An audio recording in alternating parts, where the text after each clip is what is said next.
Hey guys, Jeremy here with The Armory Life. So imagine the day finally comes. You're in line at the convenience store, grabbing a snack. Someone comes in that door, they begin to pull a firearm from their hoodie. Now you know you're carrying concealed, you've got one in the pipe. Theoretically, you're ready. Now can you get to your firearm in time? Can you make the shot with the adrenaline slamming through your veins? When was the last time you checked the condition of your weapon? And will your draw be fast, smooth, and most importantly accurate? These are all the things that we don't want to be thinking about if and when that time comes. But let's face it, most of us will. Now that thought right there really illustrates the importance I put on training and really focused range time. Think about Michael Jordan or some other famous athlete. They don't just sit around playing video games, watching TV, eating potato chips, and then when game time comes, they're sinking three-pointers all day. Those athletes practice day in and day out to be at the top of their game. Now we who choose to be protectors should be putting the same, if not a higher dedication to mastering our craft, because one day it could be the skill that saves either you or your loved ones' lives. So during a recent training session I was doing with Rob at ER Tactical, we were going over holster work and draw, and I'd never really clocked myself on drawing from concealment, so I thought, what the heck, I'd give it a try. Now, I wasn't starting from a cold draw. I'd probably run about one mag through prior to this, but I really wanted to see where I was sitting at and where I could improve. So let's take a look at how I did and some thoughts from Rob Orgel on a sub-second draw. Stand by.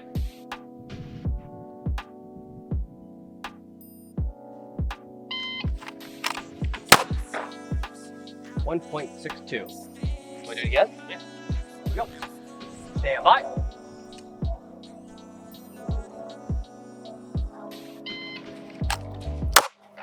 Much better. 1.5. Good shot, please.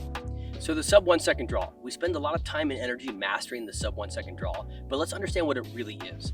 First off, a sub-1-second draw isn't after your 10th iteration. Your sub-1-second takes place cold. So what I like to do is, rather than come to the range, set my timer to automatic and say stand by, because we learn the timing of that. Instead, I set my timer to random, and I walk up to the range, clear out my duty ammo, trade out for my range ammo, stand straight to my target within the 3 or 7 yards prescribed, and then I tell myself, stand by, hit the button. And now I've got like a 3 to 8 second window where it's gonna surprise me. And as soon as it surprises me, I can react to that button and then draw the weapon and get my sub-1-second. But this is the first shot of my day. It's not the 10th shot. It's not after practice, no warm-ups, because I'm preparing for my emergency gunfight and there's no warm-ups in that. So what it's gonna turn into is, can I do a sub-1-second? Should I hit the gas pedal that hard in this defensive situation? Or should I know that might be outside of my capabilities? I've done it once or twice after warm-up, but I'm not sure I can do it cold. So if I'm in an altercation, I should say, I know you got sub-1-second, but slow it down for the sake of your safety. Because a lot can go wrong when we practice these sub-1-seconds. And a big problem, like we looked at the holster work earlier today, we see stuff and we've done holster work together, and then we take 2 weeks off and we come back and we forget one little step. And one little step could lose a hand, a finger, a leg, and who knows? It could cost us our life and at least change our life. So it's very important that we start slowly and build that effectiveness. And once we're at the point that we can do sub-1-second draws and we're safe without question every time, then start bringing it to the range from cold. Don't dive into it thinking, I think I got this, because if you think you do, don't take the risk. Build it up slowly like we did earlier, earn your way into the sub-1-seconds. And that's what a sub-1-second truly is, if you ask me.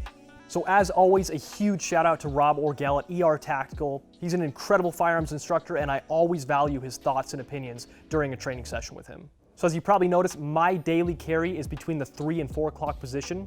I like to run the Bravo Concealment Torsion 3.0 holster, and my carry gun of choice is the Hellcat. I really enjoy the U-Dot sight. I can acquire fast sight picture and get quick follow-up shots very accurately. In addition, that pistol having 11+1 rounds at that size is incredible. At the end of the day, it all comes down to practice, practice, practice. We are training for a potentially life-saving or life-taking scenario in which we cannot make mistakes. Understanding your capabilities and the strengths and weaknesses of your carry options might be the most valuable thing that you can do at the range. As always, thanks for watching. Hope you guys have enjoyed this video. Leave a comment, let me know what your daily carry is and how you practice at the range for your emergency situation.